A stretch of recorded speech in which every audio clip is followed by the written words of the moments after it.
I don't want to get into the passage yet, but just based from the prompt up here at the top, if it writes on it, there we go. What are you noticing? What's different from like a rhetorical analysis? What's it asking you to do?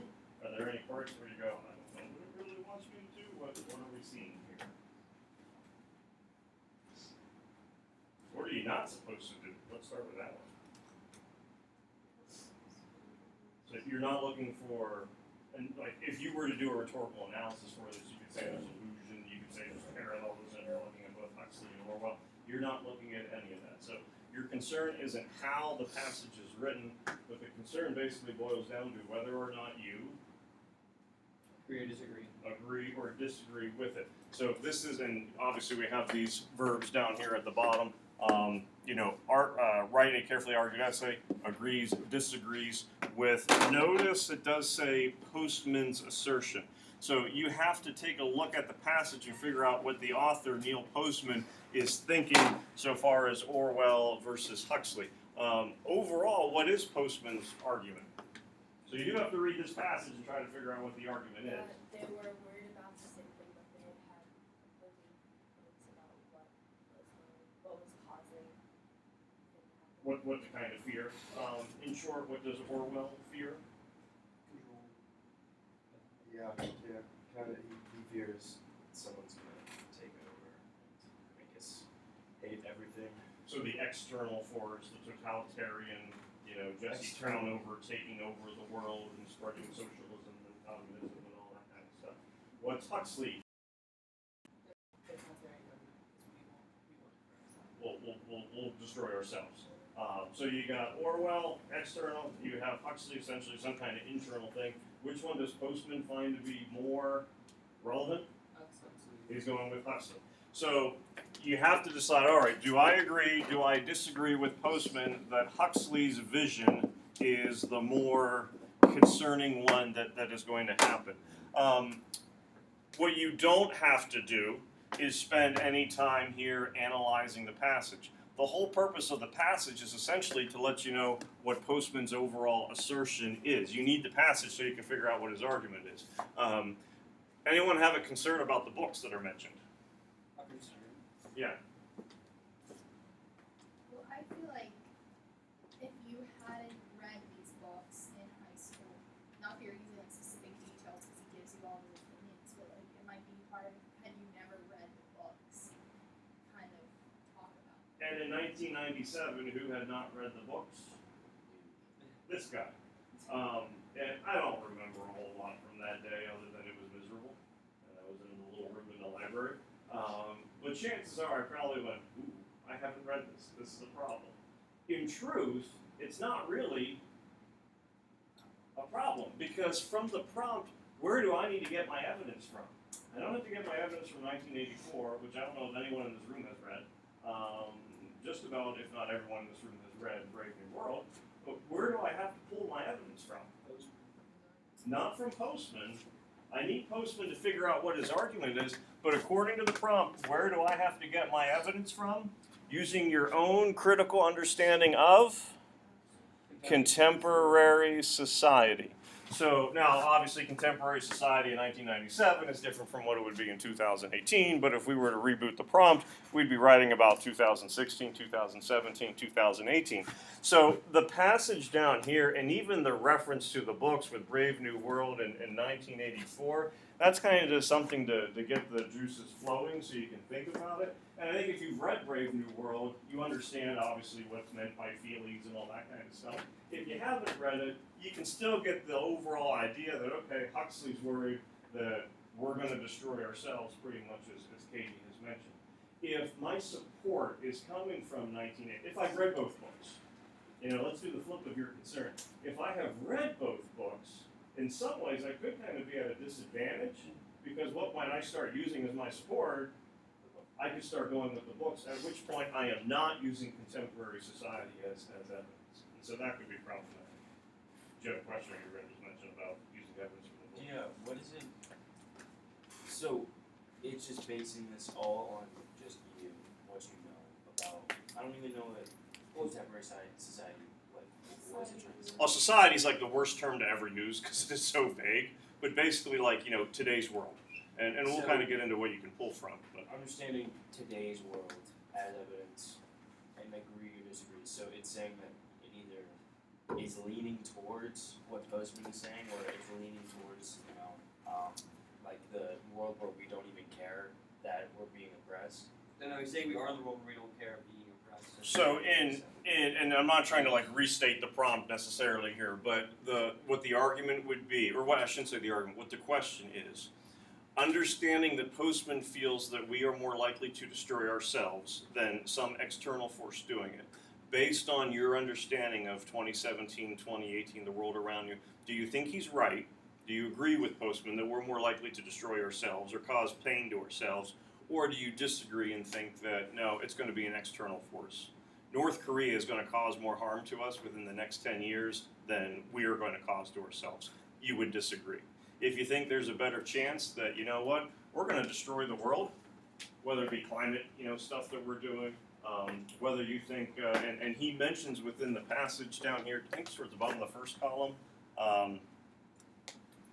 to adore the technologies that undo our capacities to think. If you think that's more of a real risk, SparkNotes is going to bring the world to a crashing end because Maria will be the last person to read books and therefore we will become mindless dummies, then you would be agreeing with Postman. It makes no difference whatsoever as to which side you agree with. You're not getting assessed on, whoops, you picked the wrong side, Ben. You should have disagreed or you should have agreed. This one, it's an argument question. It's all about you formulating an argument. And Sam, I know you had a question. I call it a DRQ, and I'll explain to you what I mean by that. But when we say, okay, we got a DRQ question, not to be confused with DBQ for world history or U.S. history and all that stuff, but you know that you're going to be creating an argument. And the tricky part is you have to come up with the evidence. Rhetorical analysis, passage-based. Passage gives you the evidence, you just need to kind of analyze it. This one, it's all up to you. Now, the questions are not supposed to be biased in the sense that if you're taking AP Gov, you're at a benefit for certain questions, or APUSH, they're meant to be neutral. But certainly the more well-read you are, or the more knowledgeable you are about current issues, yeah, that's probably going to be useful for the argument question. Later in the week, on Thursday, I'm going to show you last year's DRQ question. Not that it's completely different, but you still kind of get more sense as to what's the type of stuff that comes up with it. I have no idea what I was going to say. Since I mentioned DRQ, why don't I let you know about DRQ? There we go. It's not acronym, but it's basically shorthand. DRQ questions, basically you get three options as to what you could do. Now, this one gave you two, because it said you could disagree or agree. The verbs can kind of change what they'll give to you. More often than not, you get three choices. D is not disagree. It's more of a synonym for agree. You could agree with the point, or you could defend the point, defend the argument. So if you are in defense, if you're defending it, you're supporting it. The R, it means you're going to go against it. Any? Refuse. There you go. I don't know who won that one. That was Katie. I feel like you started the re, but he said fute quicker than you did. But the thought wasn't her. But yeah. Or Ben's wires are just sparking in that Yeah. connection. I don't know. So if you refute, you disagree. Again, if it says disagree, agree like this prompt, that doesn't mean, oh my goodness, what do I do? It's the same thing as defend or refute. Then there's the Q, which people go, makes sense, but no. You can't question the prompt. I question his viewpoint. It is qualified. Do you have any idea what that means, though, from an argument verb standpoint?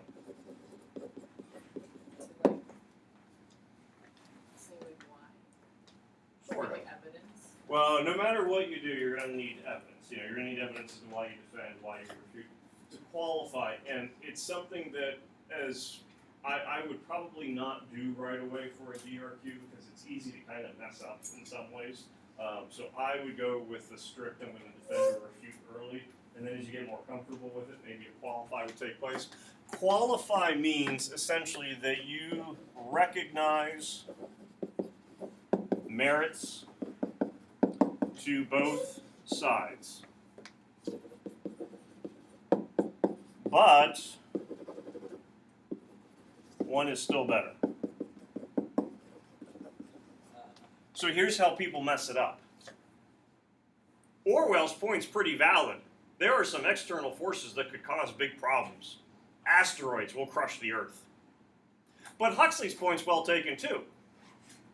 You know, we just watch YouTube videos all day and hang out on social media.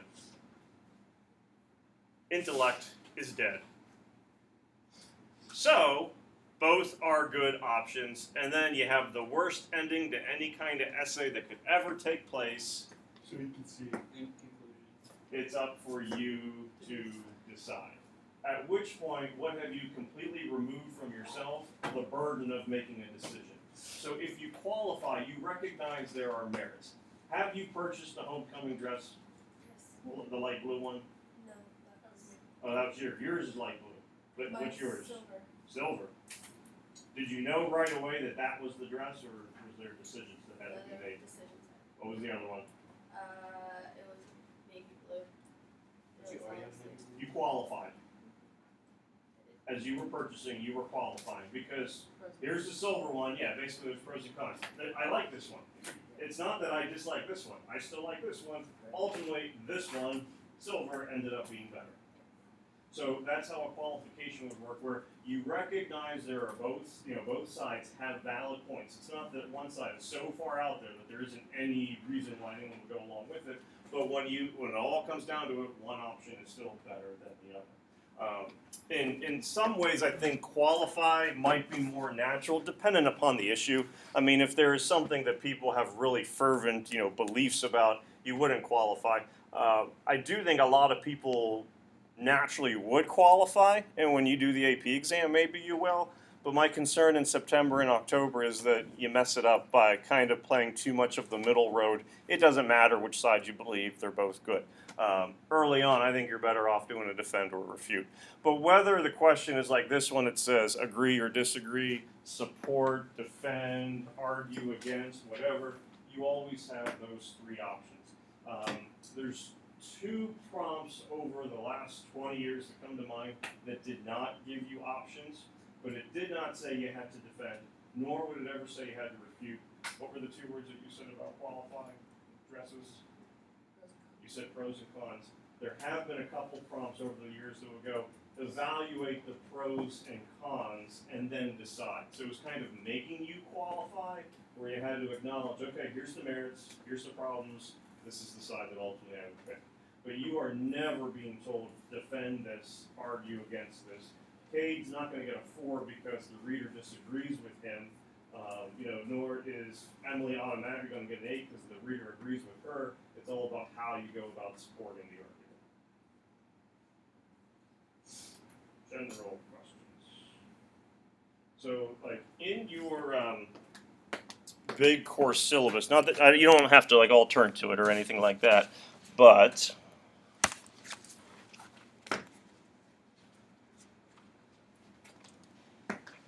your prompt for Catcher in the Rye, there's two of them. I don't know why that one prompt's there. That's for Cuckoo's Nest. Oh, I see. Never mind. Talking to myself. Write a well-organized essay rationalizing how Holden's delusional or eccentric behavior may or not be judged as reasonable, and then explain the significance of the quote-unquote madness to the work as a whole. Part of your essay that you're going to do for Catcher is DRQ, where you're going to decide, is his behavior reasonable or not. You could say it is, Kate could say it's not, neither of you are wrong, it's all going to be based on the support that you use. Sometimes DRQ questions will be like this one, where there is a passage that you have to read and try to figure out what is the author's argument. What they're doing more often than not now is basically kind of giving you a statement, and then you agree or disagree. So this has more text to it than probably what you'll end up having on your AP exam. And so if you were just to put this in a statement form, defend, refute, or qualify the idea that humanity is more likely to harm itself than an external force, and then you would write an essay about it. I think people like DRQs more so because you have some freedom. At the same time, people are always worried, what's the topic going to be about? Because if it's a topic you're familiar with, you like it. If it's a topic you're not familiar with, then it's probably not as much of your wheelhouse. I think the way this one is worded is good for you. I think contemporary society is a good thing. Because it is something that we are all aware of. Yes, to various different extents, but it's something that we still, certainly have some experience with. Generally speaking, and this isn't necessarily the case with this prompt, people will go, well, where can I pull my evidence from? Generally speaking, you can certainly pull examples from current events. In most prompts, you could also pull examples from historical examples.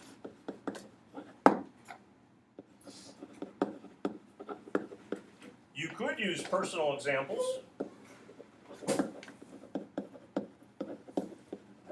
And then you also have the ability of going with literary examples.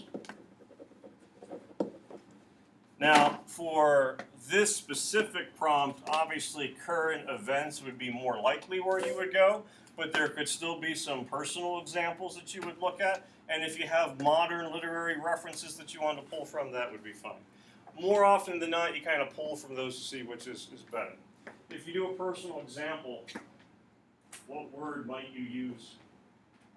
Oh my goodness. You're allowed to use first person pronouns if you're writing about yourself. Don't go the student sitting in this desk.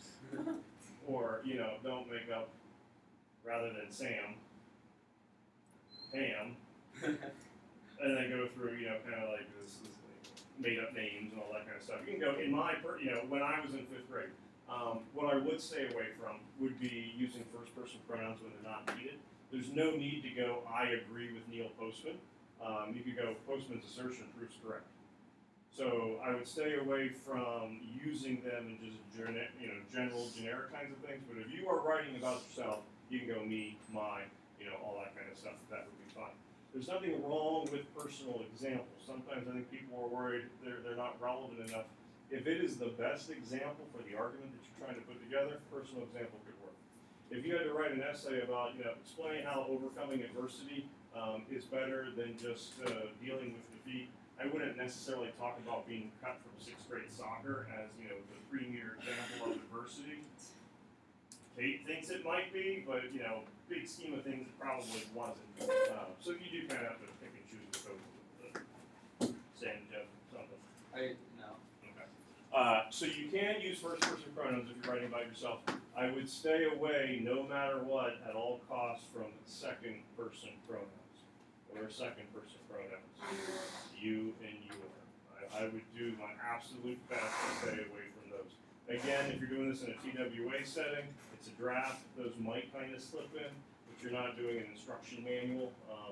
Or first you do this, then you do that. I would try to avoid those as much as you can.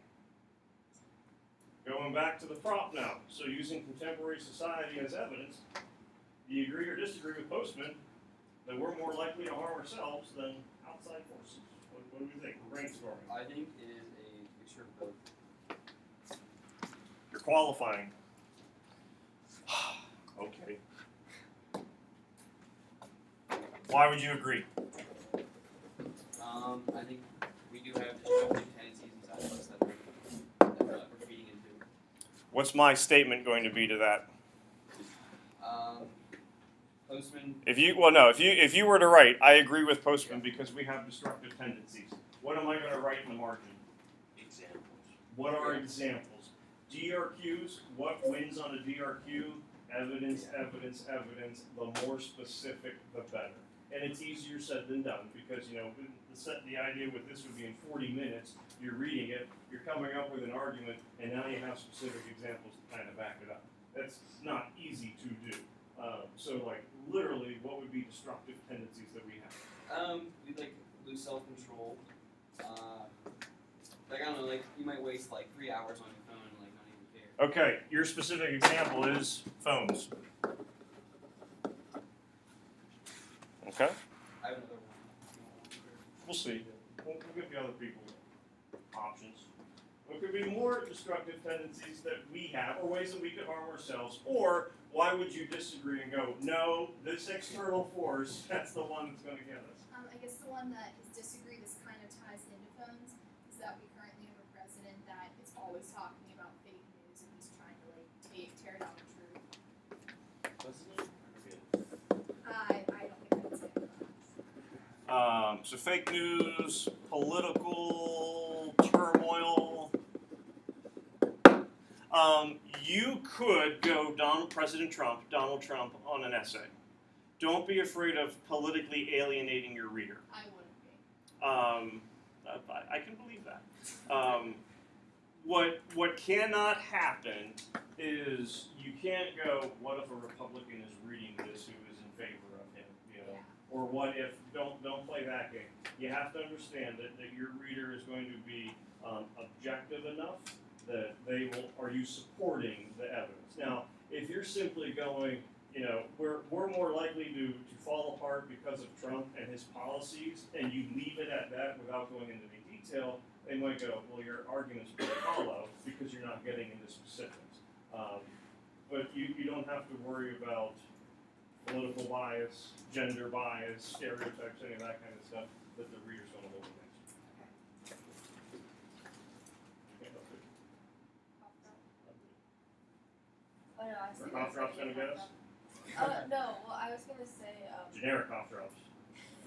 no, for Opioid. like for Lace both, cough drop. you can say that selfishness causes people, like once they have a little bit of power they tend to not want to give that up. So stuff like what's happening in North Korea and everything, that's a case of selfishness. So would Let you, me just- are you going to put that then, like, because when you say selfishness, it kind of seems more like human tendencies. Yeah. Okay. Narcissism? Would that kind of fall under authoritarian? As like people want to defend their The example rules no matter what? power Example hubs she did. or something. Oh, immediate gratification for things. Yeah, that's He's like, We're like obsessed with taking selfies, like of course that's like really mainstream narcissism is violent. and like I think your example's good in the sense that you're dealing with human desires of selfishness. We also mentioned like North Korea, possibly taking place where Sam goes, well now I think you're kind of disagreeing. The prompt is not worded for the U.S. or things like that. You could look at that it's a selfish desire that leads into destructive actions that, yes, on a global political scale could cause problems for us, but it's more of that internal desire that could happen. At the other side, you could certainly focus on North Korea more as like nuclear power, make reference to what was going on with might not be nuclear power at the time, but World War II expansion, where yours is more of a human desire, internal issue, yours could end up being external. Both could end up working, certainly for it. So, depending upon why you view it being an issue, we probably decide whether you agree or disagree with it. Well,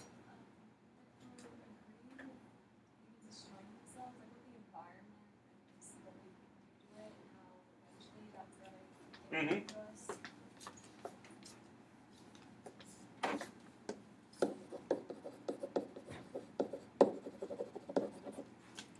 And I would say if we had this prompt like a year ago, I bet a lot of people would be talking about Paris Accords, with U.S. backing out of it and whatnot. So there would still be some political, stuff going on with it. But sure, if humans do something that's causing issues to the environment that we live in, that would be self-destructive. Isn't it really like a specific case of either one? But if you were supporting the argument that Huxley's idea is worse, couldn't you say that like in the cases of oppression caused by an external force, people tend to rebel underneath that, but if they like it, that doesn't happen. So if it is a destructive tendency, but the people like it, Mhm. no one rebels against it. Yeah. What would be an example of a destructive tendency? I would say you probably more likely would go agree with Huxley. Yeah. That there could be, and this is where the Brave New World context does kind of help you, where there certainly is manipulation taking place through the feelies and all that kind of stuff and Soma and whatnot. And I mean, hey, speaking of Soma, I mean, you can take a look at drug addiction, where it could be something that you know is bad, but that whether you call it a desire, we're looking at, or an addiction, those could be more self-destructive behaviors. So I think you certainly could look at it as the original intent is to inflict pain or damage, but as a populace, if we embrace it, then it's something that we're kind of doing to ourselves, or we're at least compounding the issue and making it worse by not doing a rebellion or revolt, that would take place. You could argue too, and I mean this is where DRQ's possibilities literally are endless. You could argue that sometimes the rebellions end up being more damaging than the initial problem. And French Revolution would be something that might start to kind of get mentioned. The tricky part would be you want to make sure, at least for this particular prompt, that what's the basis of your evidence? Contemporary society. So if you start going off on French Revolution for 2 body paragraphs, you're technically now off prompt because your evidence doesn't match up with what they want it to be. And so that's where reading the prompt is going to be very important. But that point about if we still kind of embrace what's happening, yeah, I'd say you could go with read without any problems. Okay, this might be a little bit of a controversial statement, but inside of Brave New World, you kind of see like a little like complete breakdown of personal, not personal, but like one-on-one like relationships. Mm-hmm. And I don't know, like you kind of see that a little bit at like homecoming and at school dances, I guess. I'm not saying that's what I believe, but I'm saying that like, if the viewpoint of Huxley, you could kind of make that statement. You could just say like in today's society, like polygamy is now as It's okay. Marriage is less common than it once was. People are getting married at later ages and having more sexual partners. Mm-hmm. it's true. And you could take a look at, and obviously reasons vary, but, divorce rates have certainly gone up and things like that. Knowing that we were going to talk about this, coming in this morning, Mrs. Kane and I drove separate, so I could have, my own personal thoughts and focus. I was like, Pittsburgh Steelers are the perfect example of this right now. And not that you have to, be following football or have to write about sports. Pittsburgh Steelers cannot stay off of social media. I mean, we had the whole camel issue at the circus. The Steelers themselves are a circus. And I think you could look at social media, you mentioned phones and whatnot, and instant gratification. That was something that you made reference to, human desires. Social media is a perfect example of that. If the Steelers would just lay off of social media for a season, their year would be so much calmer, but instead there's always something going on social media with it. Why is social media so popular? Whether you're athletes, whether you're a high school student, whether you're a grandparent, People want attention.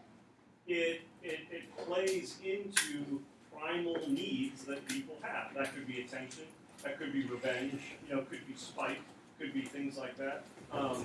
If we didn't use social media, me included, for mine, and plus any personal stuff that I would have going on outside of school, things would probably be so much easier for a lot of us. But we don't do the face-to-face conversation nearly as much. We play off of, well, if someone offends Sam, then he needs to respond right away. Because if he doesn't respond right away, and all of us are following him, and we know he didn't respond, now he looks like a wuss. So he has to do something which might not be good or not, and this could all stem from an incident that happened at homecoming. See, it came back. Yeah. I do see a lot of people. The main thing to understand, and we're going to be focusing on DRQ elements, prompts, this kind of idea here for the next couple weeks, is specific examples. You can't go, homecoming's a perfect example of this,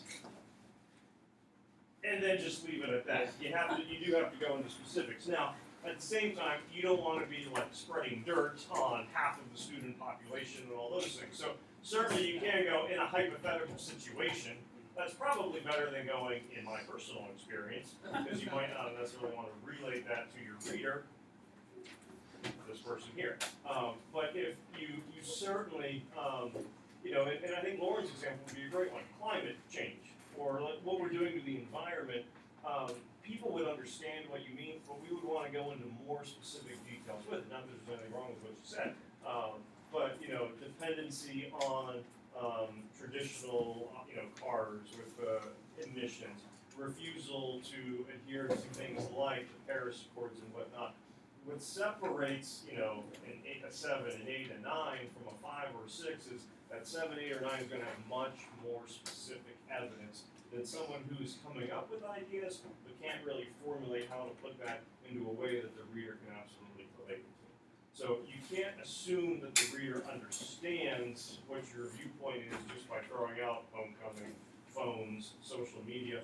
What is it about phones that could be so destructive? What is it about greed and selfishness, in contemporary society that could end up being so destructive? I mean, you could have, North Korea and Kardashians going on in the same body paragraph if you're taking a look at selfish desires, and then there's nothing wrong with that. You can also go, there's a fine line between doing damage and having guilty pleasures. If you want to watch Keeping Up with the Kardashians once a week to kind of get away from everything, that's fine. Yeah. If your goal now is to Be them. be them, that's going to be And are you right. trying to You should follow me on What are you trying to do? Oh yeah, you already know. I was gonna start getting Yeah. I was going more on the Kylie direction. Oh yeah. Well, your cosmetic company is doing very well. What'd you say? You go Kylie, your cosmetics are. Very The true. Take it off. dictionary dissed Kylie Jenner because they said, for an example of self-made in quotes as an antonym, Kylie Jenner is a self-made billionaire. Well,